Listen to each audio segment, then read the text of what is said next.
Hello, everyone. Thank you for joining us in this webinar. My name is Damian Cabrera, and I am the program manager for the treatment division. And I am super excited for this panel, for the conversation that we'll be having today. As today we will be talking about the dynamics on hookup apps slash sites. As it is very well known, these spaces can be very intense, filled with a lot of fun, but also with many experiences of stigma. And for that reason, we have chosen this title, right? Because these words are hurtful words that they're just too familiar to many of the gay, bi, and trans users. So for the first part of this webinar, we have invited Jennifer Hedge and Emmett Patterson from Building Healthy Online Communities, BHOC. This is a consortium of national and local HIV and STD prevention agencies, and they're working with the owners of dating apps and sites to support users' sexual health. And for this part, they will be discussing the report Nice AF, which we will provide the link to this report on the chat. And this report gathers data from over 5,000 users and their experiences and recommendations for these virtual spaces to become welcoming and safe for everyone. A little bit about Jennifer. Jennifer has worked in sexual health and substance use for over 20 years. She is the co-founder and director of BHOC and is also the executive director at Springboard Health Lab. Emmett Patterson is the associate director of BHOC and has worked in community, national, and international health justice for over 10 years and is also the former Global Health Projects Manager of Grindr for Equality. And then for the second part of this webinar, we will have a conversation with two of the NMAX Gay Men of Color Fellowship, Chris Walker and Manny Muro. And this fellowship seeks to provide a platform to members of the community to develop their own social media campaigns with their own voices, so that the community understands the language and see themselves reflected in these biomedical prevention messages. Christopher Walker is a prevention coordinator at Education, Training, and Research with experience working in HIV/STI prevention, and he currently coordinates several projects on the HIV, Sexual and Reproductive Health Services team. And Manny Muro is a proud queer Latinx and I would say social media expert and influencer man working currently as outreach and education coordinator for Radiant Health Centers. And this is Orange County's largest provider of LGBTQ plus health and social services. Manny is also the chairman of the OC PrEP Coalition, whose mission is to decrease HIV transmission rates by educating, empowering, connecting individuals to biomedical prevention tools. So I know we will have an extensive conversation today, so I'm just going to pass it on to BHLC folks. Thank you everyone for joining us. Great, thank you so much, Damian. And I really also want to thank NMAC for the opportunity and for inviting us to share the results of this project. We're really excited about this opportunity to present to you. And we want to make clear that what we're sharing today is from dating app users themselves. We're really interested in your reactions, so please feel free to put questions in the chat during the presentation, and we'll have time at the end to respond. Let's move on to the next slide. Thanks, Emmett. So for those of you who are new to our work, I just want to take one moment to share a bit about who we are and what we do. Damian gave a little bit of the intro already. Thank you. We're Building Healthy Online Communities. We're a group of public health organizations, including CDC, NASDAD, AIDS United, NMAC, and others who've been working with the dating apps to improve sexual health outcomes of app users. And we have three primary goals that are shown here. We want to build self-sustaining features into the apps that promote both healthy and informed choices and reduce stigma. We coordinate and improve messaging and advertising, and we coordinate interactions between public health and the apps. And as you can see, the project here is part of our first goal, and we're really focused on affirming users by developing app features that support health and informed choices and also reduce stigma.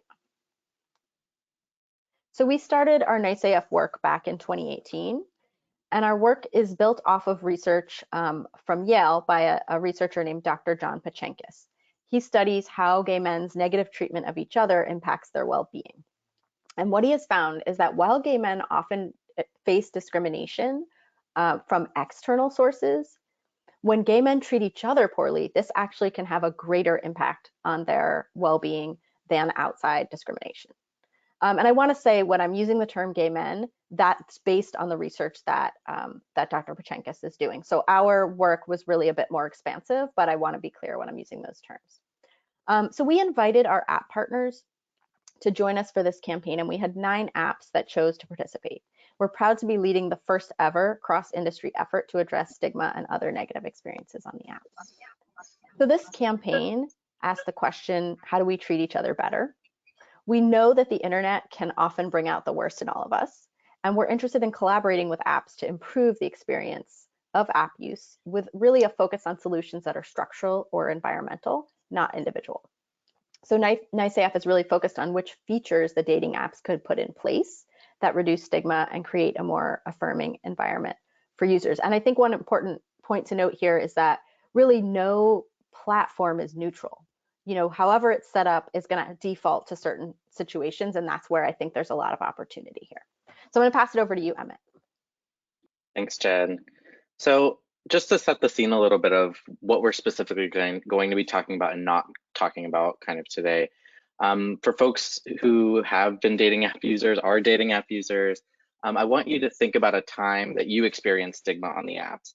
And if you are not a dating app user, think about a friend who's told you a dating app horror story, or think about dating in real life. Think about a moment for you. And for some of the users who we spoke to through Nice AF, some of the experiences of stigma included receiving a threatening message. They may have seen something offensive in a user's profile, as Damian noted in the title of this webinar. There's a lot of hurtful words on profiles and on the apps. Folks who've experienced desexualization or who've been exoticized without their consent, or maybe somebody got a profile photo rejected of how your body looks. So really, when Jen talks about Nice AF really focusing on the structural level, the question that we asked, Nice AF participants was, how could the apps have prevented this stigma from happening or supported you after the fact? And so I want to really set the scene here and show kind of what I consider the dating app ecosystem. And so again, we're focusing on the structural here. We're going to be talking about things around reporting, things around not being able to list certain things on your profile, safety features being behind a paywall. So when we think about kind of what dating app users are facing at the structural level, that's what's kind of around all of these one-on-one experiences of stigma. And so changing the app's infrastructure is a major response and protective to folks who may be experiencing more stigma than others, especially BIPOC folks, disabled folks, folks living with HIV, trans users. But really, I think the conversation around dating apps and stigma often focuses on this blue level here, this communal level. So dating app users are kind of expected to just go along and expect violence as the norm as part of playing the game and being on the apps.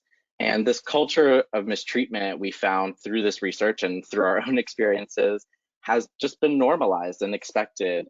And kind of going back to the research, we can see that also there's an internal aspect of being on dating apps.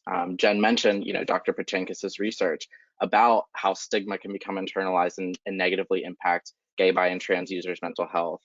And the worst part that we found is that often these layers are not separate, that folks who are experiencing this communal violence are experiencing it structurally as well, and it's leading to worse health outcomes and worse experiences of being online. So again, we're really going to be focusing on this structural level, and we'll come back at the end to kind of bring it back to how folks one-on-one can advocate for themselves and for their communities. So Jen, I'll pass it over to you. Thanks, Emmett. So yeah, I'm going to just talk us through really quickly what were the components of the project. So we're really thrilled that we had over 5,500 app users that participated in the project this year. and they came up with 20 ideas. And as we mentioned, we had 9 apps that participated in the project. So a rundown of how we ran the campaign. So we had our 9 app partners who helped us by running free ads to recruit users to take the surveys and participate in focus groups. Our first survey, we asked a series of open-ended scenarios to prompt users to share ways that the apps could improve their experience. So there were 6 different scenarios that touched on different topics, but each user was only had to answer 3 of them. And after review, we had over 3,000 responses. And from that, we were able to collate different ideas. And then we held a series of focus groups to learn more from users about their experiences and what they thought of some of these solutions.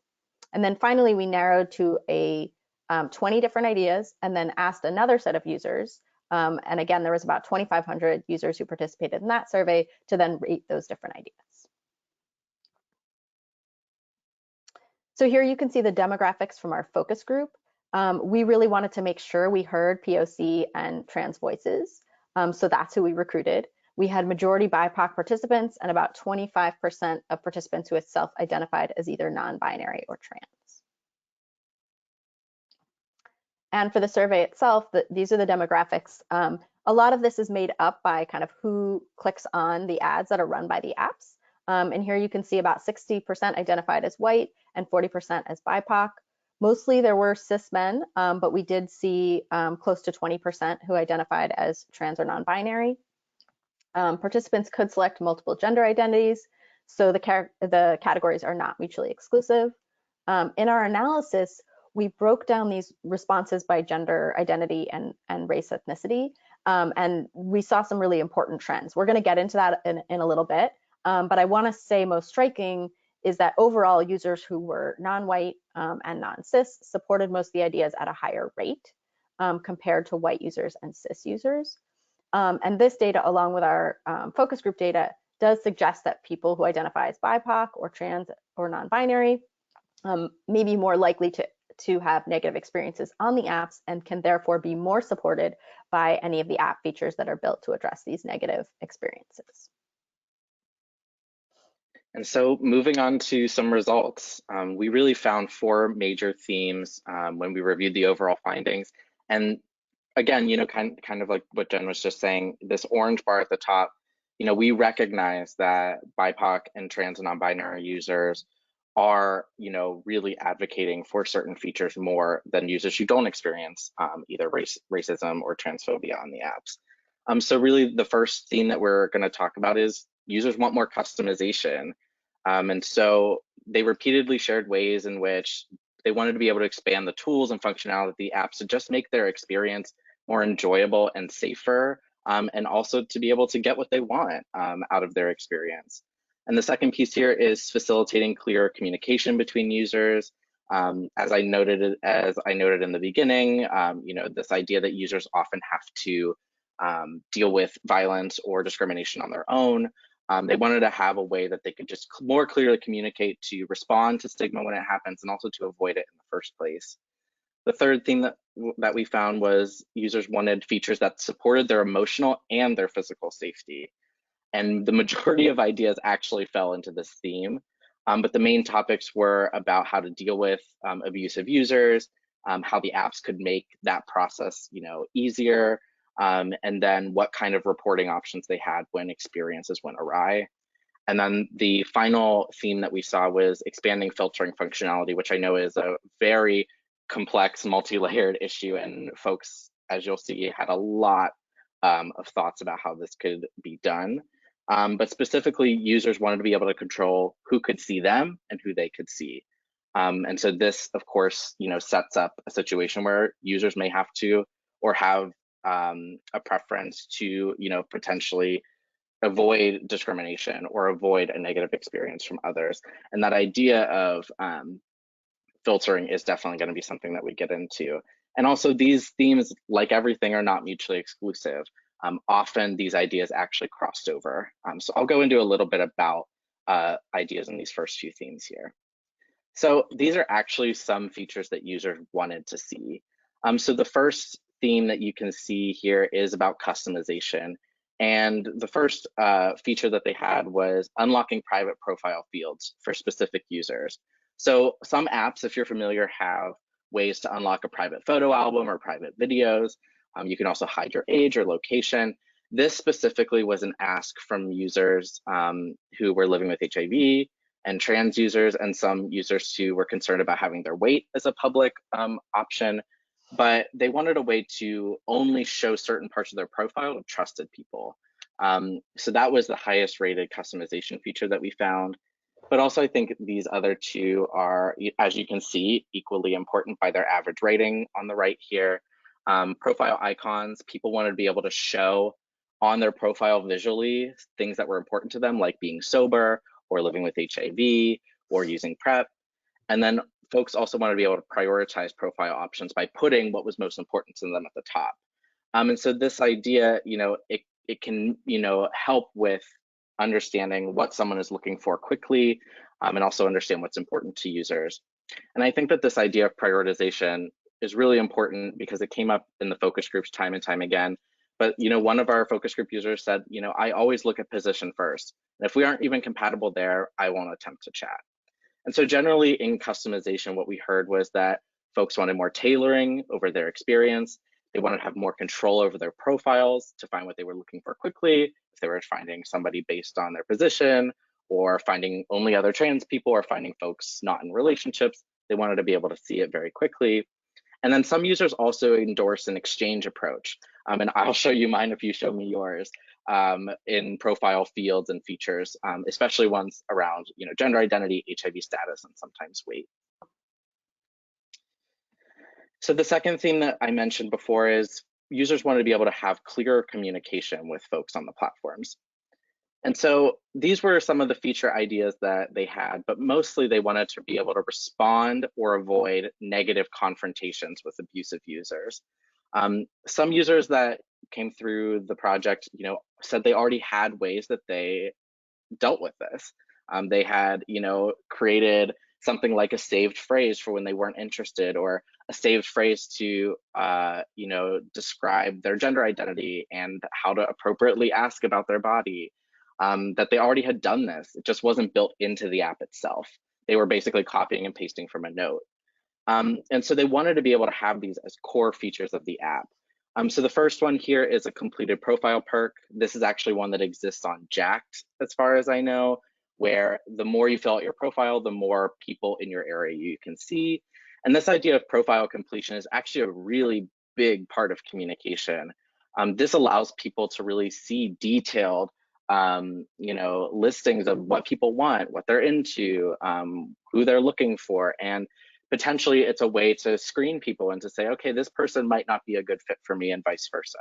So folks definitely wanted, there was definitely an endorsement of completing profiles from our users. And then the other feature that I haven't mentioned yet is the message reacts. And this is something that a lot of iPhone users are familiar with, that you can react to a specific message. So folks wanted an option if they got a message that was not quite right, that they wanted to be able to thumbs down, that they wanted to be able to respond appropriately that way. And so, again, thinking about communication, this quote from a focus group participant who said, an older white man said, "Hi, you're not really my type, you're a bit too heavy. My response was not nice." I think from both sides of this experience, there could have been better communication if there had been a feature that had been able to be in the app where, potentially, the person who, said, something offensive could have, just not said that and had an option that just said, "Thanks, I'm not interested." And the person who received this offensive comment could have, just said, "This is not okay, and this is why." And being able to have that directly in the app is really important to users. And then probably, again, like I said, the most intense list of features that we got was under supporting emotional and physical safety. And so users generally who had negative experiences wanted to increase transparency in the reporting process. They wanted to be able to block and remove themselves from the abusive users in question. And they also wanted tools that weren't necessarily just the standard block and move on. As you can see, the top three features here, we're having unlimited blocks. I'll get into that in just a second. But they also wanted to be able to have more reasons for reporting. Lots of dating apps have a standard list of, impersonation or underage user or harassment. but users wanted to have specific ways to designate racism or transphobia or HIV stigma. And then the third piece here, again, like I said, users didn't always want the block and move on. Sometimes they just wanted to mute someone who may have just said something and it just didn't sit right, but they didn't necessarily want to block the person. And so there were over, I believe, 10 ideas in this category, and other ideas related to telling, blocked users why they were blocked. If somebody said something, that was, transphobic, they wanted a way to send them a resource about, trans people and how to not be transphobic on dating apps. They also wanted to create new ways to avoid interacting with an abusive user. So there was the idea of temporarily blocking someone and letting them know why, or hiding them from your grid so you don't even have to see them. And then the third kind of bucket that all these other features fell into was receiving an alert using AI if somebody wrote something in a message or a profile that actually violated the community guidelines. This is a feature that actually exists on Tinder. And so this piece was really important to users as well. And like I said, that number one feature was unlimited blocks. And the reason that this one really came up for folks time and time again was that blocking was a way to put distance and protect themselves emotionally and sometimes physically. And it gave users the power to avoid mistreatment and further abuse. But the problem that most users mentioned was that this feature of having unlimited blocks is actually something that's behind a paywall on a lot of applications. So some applications have a limit on what people can, on how many people users can block. And sometimes they offer unlimited blocks or more blocks if you pay. But in the words of one focus group participant, and I thought that was really, really hit this home, was that you shouldn't have to pay more money to put up with less abuse. And I'll pass it over to Jen. Thank you. So I'm going to talk about the fourth area, which was expanding filtering functionality. This was, as Emmett noted, a little bit more complex. And so we looked at it a couple of different ways. So one was with specific ideas, as you can see here. And the other was to ask users which attributes they wanted to be able to filter others by and which they didn't want other users to be able to filter them by. If you feel like this is complicated, we're just at the beginning, but we'll do our best to break it down as clearly as possible. But here are the 4 ideas that were related to filtering. So 1 is keyword filters. 2 is filtering and visibility opt-ins. 3, settings for who can contact you. So for example, you might be able to specify that you're only receiving messages from users within a certain age group, for example. And 4 was profile options match. And what that meant was only seeing items that another user's profile, on another user's profile that you had completed on your profile. That was the least popular, as you can see here. And I think an example of the keyword filters here came from a focus group user that says, if I can filter out people who write no fats, no femmes, no black people, I don't even have to deal with seeing it. So that's an example of how that might be put into place. Okay, so we also asked users which attributes they would like to be able to filter other users by and which they would not like others to be able to filter them by. So just looking at the general trend, lots of users wanted to be able to filter other users by various characteristics, and you can see that in the green. So here you can see that the range was from 54 to 72%. So that's a pretty high percentage. A lot of users are saying, yeah, I want to be able to filter other users by these characteristics. And they weren't all that concerned with other users being able to filter them by those characteristics. And you can see that in the red, those percentages are much lower. So another way of saying this is that as a user, I want to be able to filter other users by a lot of different characteristics, and I don't much mind if other users filter me. But this was different, very different when we looked at some other attributes. So when we look at body type, HIV status, last tested date, and gender identity, we see the same trend, but with a higher percentage of users who do not want other users to be able to filter them by those attributes. However, for race ethnicity, the findings were a bit different. And there was definitely no consensus. So if we were to see consensus, we would imagine that we would have about 10% or 90% that were green or red. right? But that's not what we see here. And what we're seeing here is in the race ethnicity filter, about a third who do want to be able to filter race by race, and about a third who do not want to be filtered by race. Okay, so again, if it's seeming complicated, we're taking it to the next level. But it is important, right, to really understand how people feel differently about this. So we split this up by the participants' race, ethnicity, and the story gets more complex. So what we see here is that approximately equal percentage of users did want to be able to filter by race as those who did not. And many folks who identify as people of color were unhappy that race filtering was removed. And we heard this quite a bit in our focus group participants. You can see here that 55% of the Black survey respondents did want to use race as a filter. And so you can see an example of why that would be here from a focus group participant who said, when I'm searching for someone, I want to talk with people who know my culture. Where I live, there are no Asians, and it's not always about sex. Sometimes it's just about connection, right? On the other side, for folks who don't want to be filtered, a participant said, I don't want to be found by my race, and I don't want to educate anyone on the Black experience. So there's no consensus, that's pretty clear. What the data does suggest is that ideally users would get to choose whether they want others to be able to filter them out by race. And this is supported by the general theme of more user customization. One app called Silver Daddies is an example of how this works by age. So users can filter out people of an age group that they're not interested in. But in general, I think apps shouldn't decide how you see other people, but users should decide. And then finally, when we looked specifically at trans users, what we see is that users who are most vulnerable to dating app harassment and violence often want to be able to find each other, and not to be filtered out. So these choices on filtering can also affect the number of users that they see in their grid.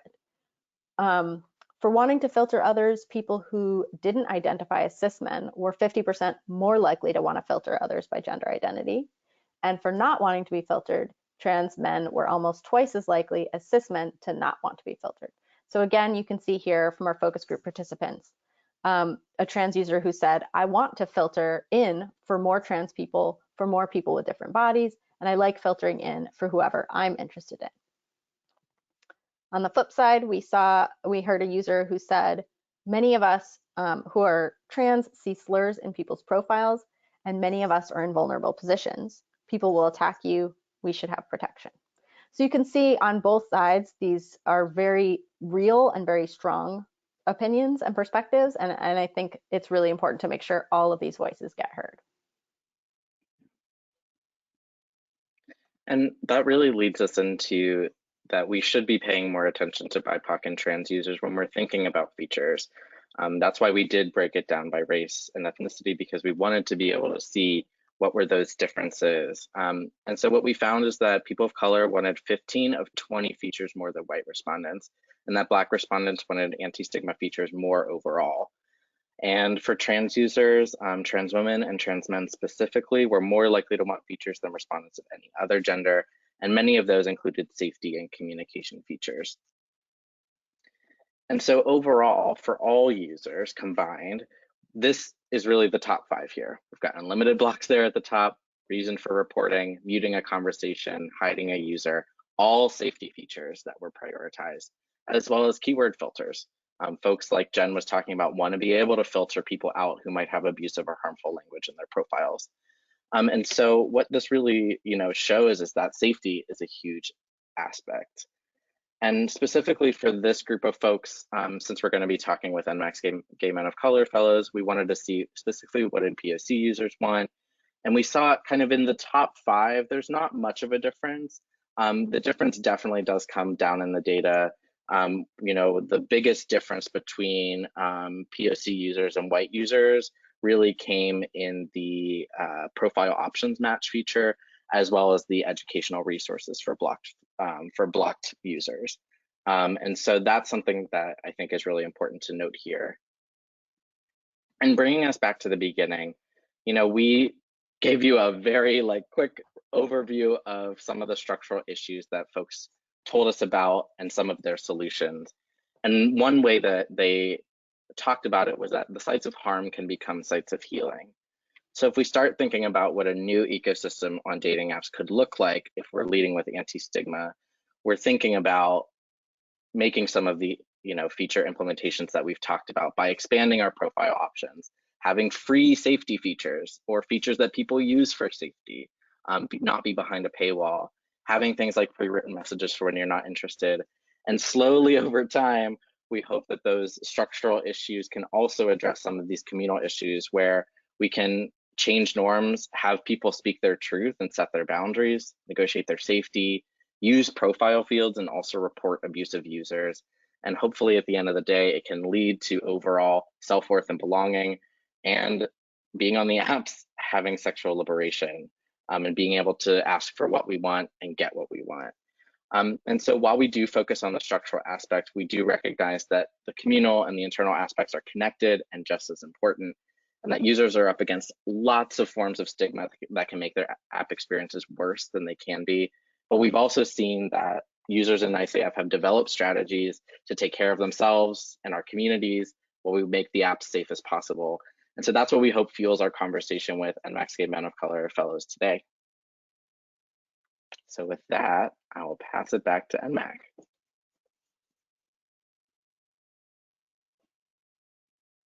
Awesome. Thank you very, very, very much. Now I am going to pass it on to the Gay Men of Color Fellows.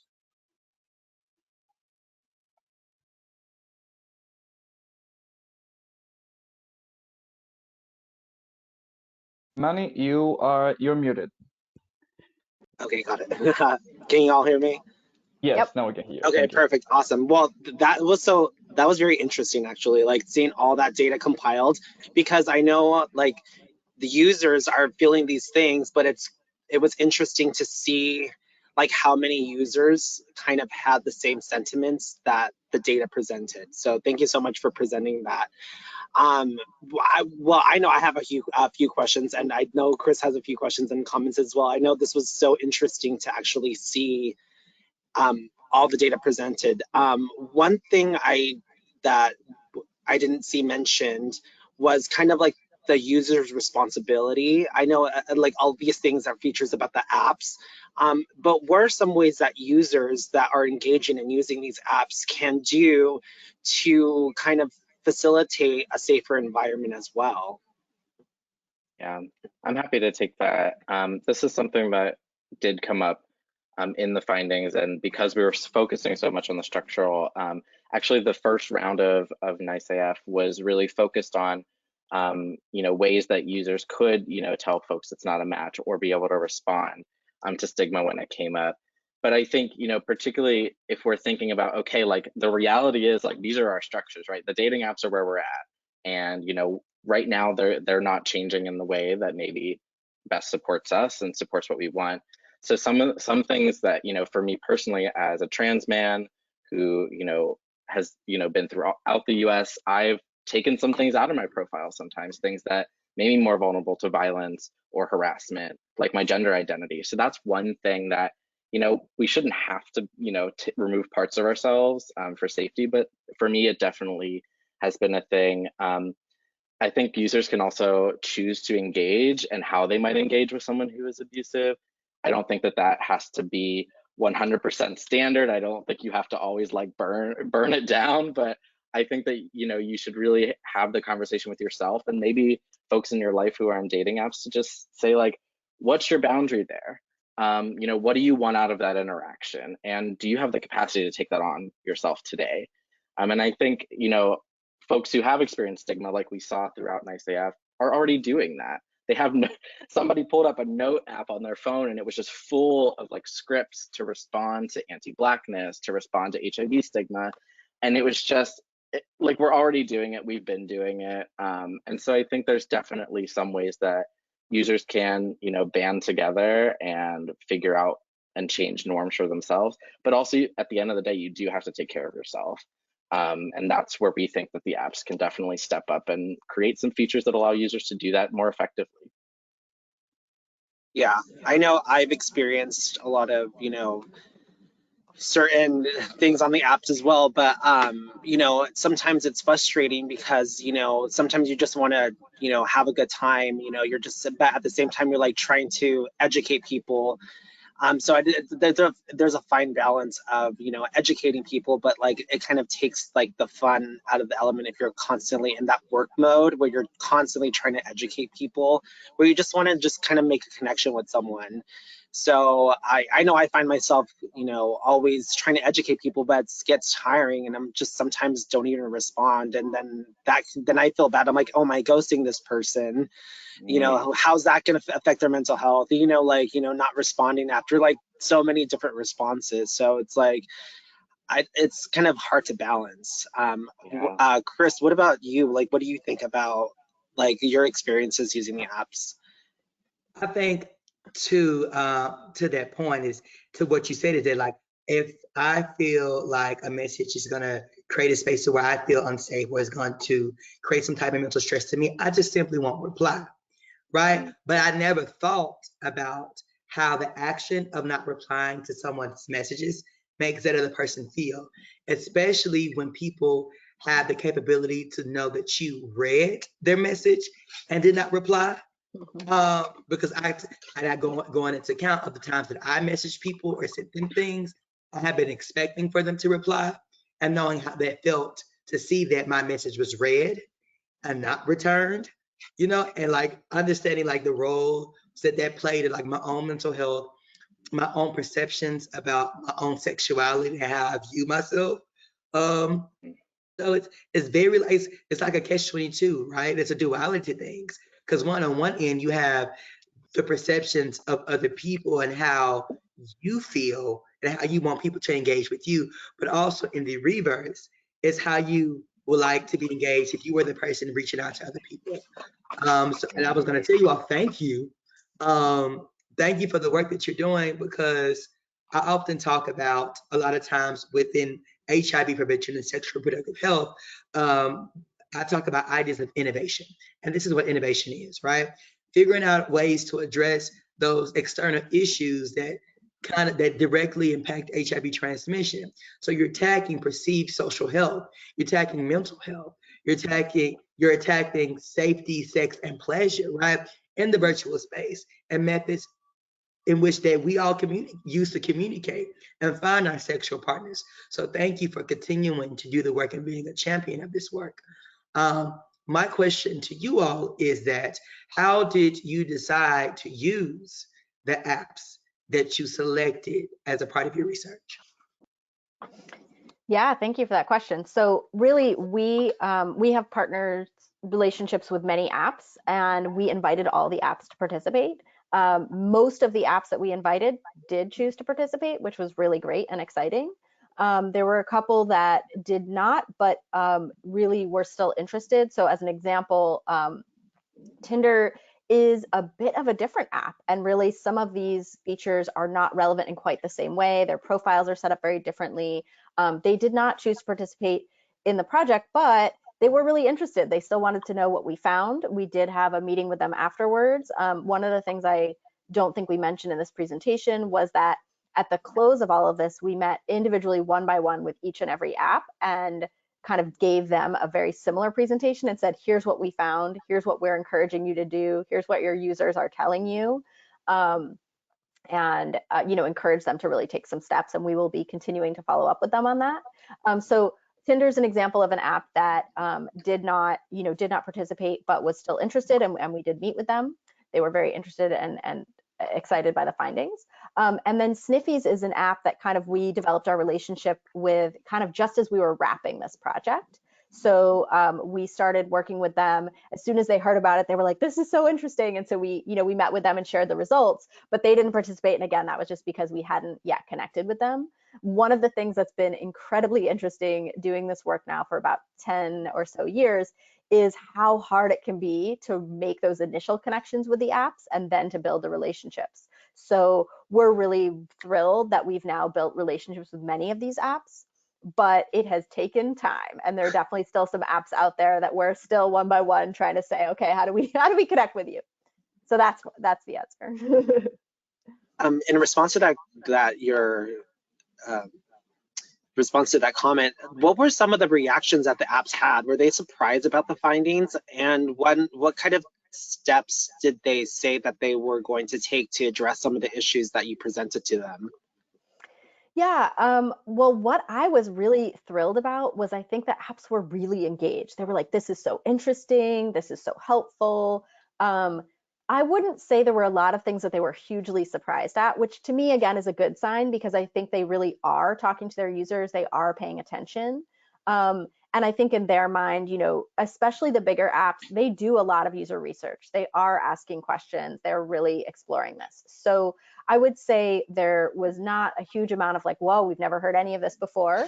But there was a like this, you know, affirms things that we, you know, are aware of, but we want and we do want to tackle. And so I think it's helpful for them that it's like an external party that is not within their company that's kind of saying, look, this is what users are saying across many apps. I think that one of the things that also came up was recognizing that in some cases with some of the features, apps would say, oh, we have that feature. And I would kind of respond by saying, well, it doesn't seem like your users know about that feature, right? Because they're saying you should have it. So, you know, we really talked a lot about also about user education and how when in fact some of the apps do have some of these features that there's an opportunity for them to make sure users know about that. And it can be, you know, there's a lot of bells and whistles on some of these apps and it can be hard to kind of really learn all the ins and outs of them. And especially many people are on multiple apps and sort of juggling back and forth. So we really encouraged that. And I think, and you know, one example that came up within the context of this was, you know, filling out your profile more completely, right? That's something that, you know, it doesn't require a change necessarily on the part of the app, but it is an opportunity for apps to say, let's just message our users. Let's message our users and encourage them to fill out more information on the profiles. They know that when users fill out more information, they're more likely to find what they're looking for and they're more likely to be satisfied. So I think that was kind of a pretty, you know, relatively easy to do solution. But you know, you can take it even further. You can say we're going to have a perk if you actually go ahead and do that, and we're going to allow you to see more users, or we're going to, you know, do X, Y, or Z, you know, free thing if you do that. So that was an example. Yeah. I know I've always thought of a way, like, you know, like I know that these apps are here to make money, right? You know, they're here to, you know, they have a profit margin. So I know some of these features, like you mentioned in your presentation, are paid features. I always thought about, like, you know, having some education, like watching a little video before like an unfeatured block so you could get more stuff. And I know it's like sometimes like you watch an ad and you could see that, but I think like some of those built-in features, like if you fill out these certain things like you mentioned a little earlier, you know, you get to you know, you get this feature kind of like a Pokemon Go kind of thing, like where you just add like accrue like points and stuff like that, and then Yeah. you know, you can become like an, you know, official user, I guess, or, you know, an expert user. So I know like a lot of our experiences, you know, are varied. I was just kind of interesting to see all that, you know, even within certain racial minorities, like how there even is that difference. Like no one could agree on anything. So like, how do you, by no one agreeing on anything, how can like an app, you know, do all these features that so many people want different things? Like, you know, that's kind of like a tough sell for these things. Like, how do you change these features when no one's agreeing on any of them? Yeah, I agree. I guess just quickly on that, I will say, I think for one, so many people are on these apps that of course you're going to have a wide range of perspectives and experiences, right? Because, you know, human beings are complex people, right? You know, we're complex and we have a lot of different backgrounds and experiences. And so I think that's real and that is complicated and it is a challenge for the apps. I think that said, one of the things that that to me cuts through some of that is to say user customization. So, you know, to the extent that a user can sort of toggle a button to say, I want this feature or I don't, you know, that's become more and more common that features, or, you know, that there's ways to kind of turn something on or off and that you get to choose that as the user. So I think that's kind of what we're trying to say. I would say there's two things. One, you know, increased user customization where you get to choose as a user whether you do or don't want a particular feature. And then two, that throughout the process of development, that the apps really do gather user input, and particularly gathering user input from BIPOC folks, from trans folks who they know, may have negative experiences on their app. So how are they really thinking about that when they're developing a given feature? Emmett, is there anything you want to add to that? Yeah, I would only take it, even a little further about just understanding how the features are being, tricked out and used in a way that they're not intended. I think when it comes to the unlimited blocks, that's a great example of that paid feature. And one of the reasons that can be in place is because folks can shrink their grid. So if you block everyone in a certain area, then you get people from farther away. But then if that's the main focus from the apps, they're not focusing on the folks who are getting like persistent racist or violent or ableist messages. That's really detrimental to their mental health and to their experience on the app. So just like Jen said, like really being clear about not only what features do you want, but how do you use what we have. And if it's a matter of safety, I think that they have some decisions to make there on how they prioritize or don't prioritize certain things. So yeah, I think that the fact that we found 10 of 20 features that kind of fit under this idea of emotional and physical safety shows that there are users that are really like, we need to like fix some of this stuff so that we can talk about maybe more of the fun features, being able to have better communication. And so I think, yeah, that's the only other thing I would add to that point. But I mean, it's definitely a challenge for sure. Chris, you look like you're about to ask a question. No. Like just to reiterate everybody saying, you said something that just struck a tagline: your app, your way, right? It's also like giving people and giving users the agency to develop their profiles in ways that's going to be safe for them.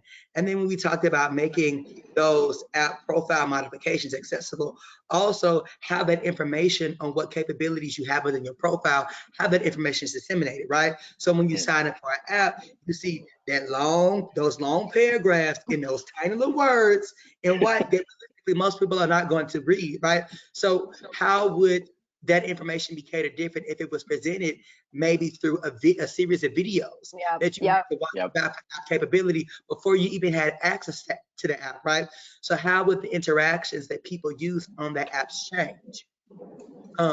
As thoughts to that conversation, and then acknowledging that you all have collected some amazing data, and you've reported that data back. How do you plan to use this data into action? So do you plan on branching out to more apps? Do you plan on developing a clearinghouse type of readiness assessment for dating apps to utilize so they can see if they're ready to work with some of these communities that we know are vulnerable to some of these stigmatizing and disparaging issues that we have discussed today?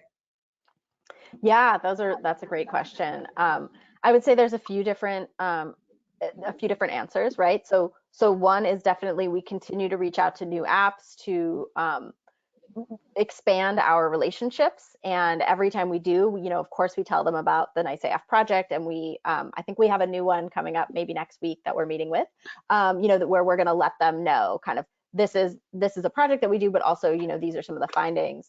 So that's definitely a piece of it. We're also, it wasn't a one and done, right? Like, oh, we wrote a report, we put it on a shelf, we showed it to you and you're going to put it on a shelf. We're having follow-up meetings, and that's part of our ongoing relationship with the apps, ongoing meetings to say, okay, now what? We went through the report, we shared with you what some of the key findings are. What are you doing? So we're going to be doing some individual follow-ups with the apps around specific requests to each one of those apps. So we kind of made general recommendations. Here's 20 different things, and that can be a lot. So now what we're doing is kind of going through one by one and saying, okay, this specific app, here's what they have and don't have. Here's what the top 3 to 5 recommendations are, and kind of meeting with them to go over that and to see kind of where they are with in progress with that, and really try to hold their feet to the fire on that.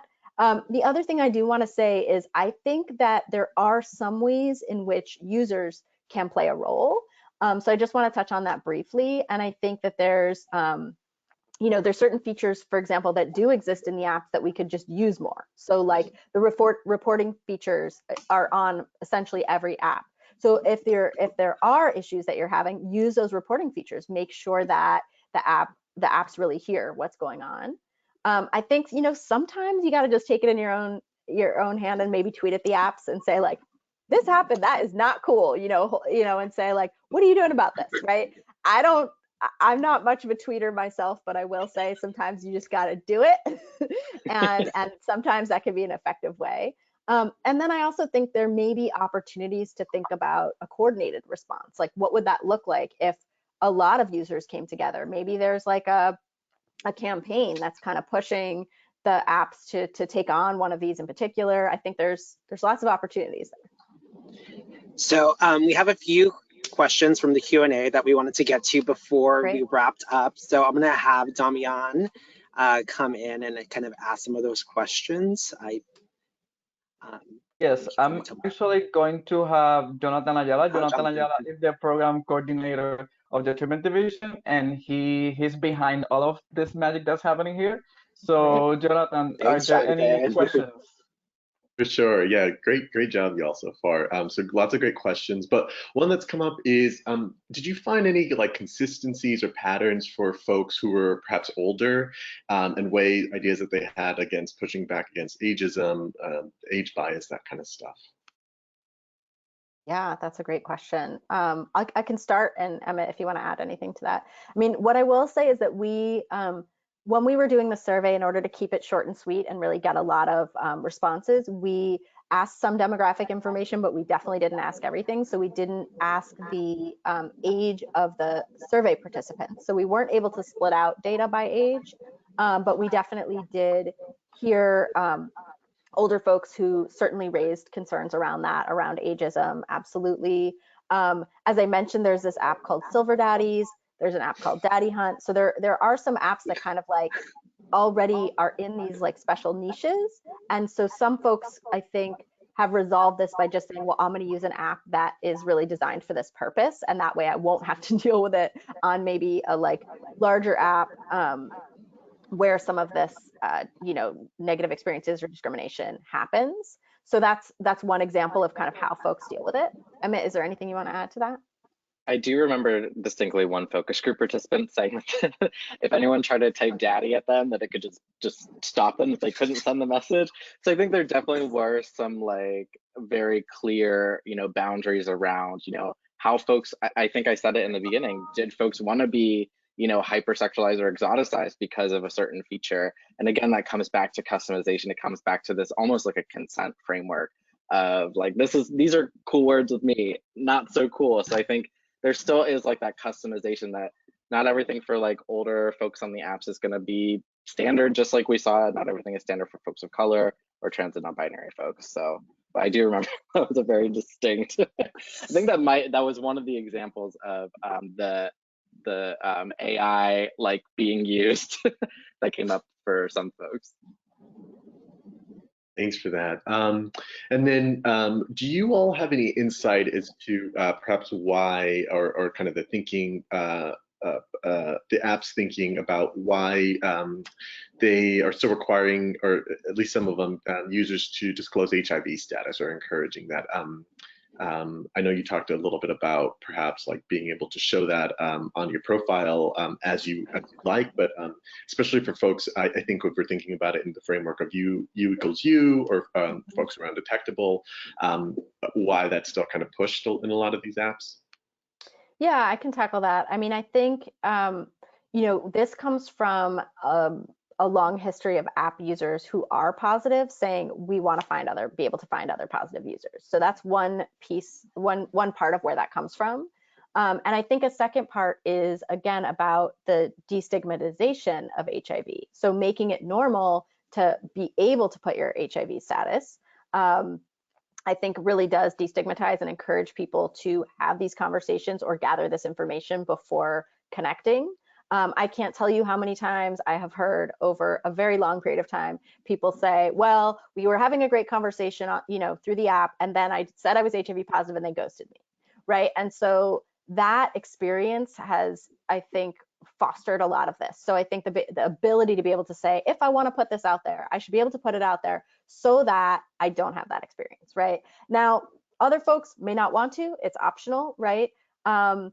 And, you know, I think, again, this goes back to the complexity of, you know, who we are as people. We're not all going to have that same perspective. I also want to very much acknowledge that in different places, this is going to be different. So there may be places in the country, in the world, where it feels very safe to put your HIV status out there. It feels very important for many people to put their HIV status out there, and other places where that does not feel safe.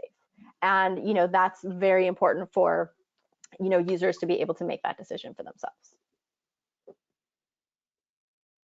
Awesome. I think we're going to leave it there. We're at the hour mark. Just look at what time it was. Right. So I know it goes quickly. So I'll let Damian take it over from here.